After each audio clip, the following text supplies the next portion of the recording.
Today we celebrate such a beautiful, incredible feast. We are proclaiming that Jesus is the King of the universe, that Jesus is the King of the world. But you look around.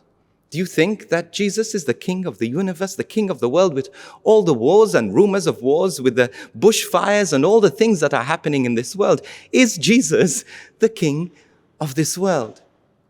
Well, the first time he was proclaimed as the King was when he was dying on the cross.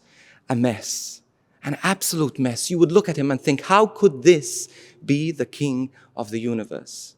And I'm here to tell you that Jesus is the King of the universe. He is the King of the world, even though we don't see it, even though we don't understand it. Jesus, who is the God of all, the God who created the universe, the multiverse, he holds the world in his hands.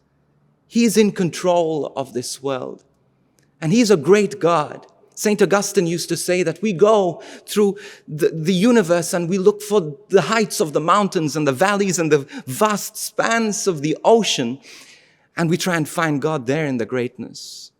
But God is King not because he is great. God is King not because he creates big and great things. God is King because in spite of the mess, in spite of your mess, he still loves you.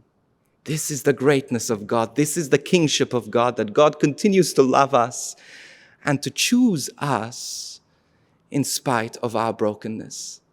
I'm so grateful that God is King and he's the King of the universe. But you see, just think about it. You're made up of 75 trillion cells, and God knows each and every one of us.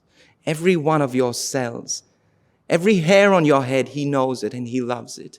And you know what? He has destined you for heaven, called you to heaven, so that you could be with this marvelous, wonderful King forever.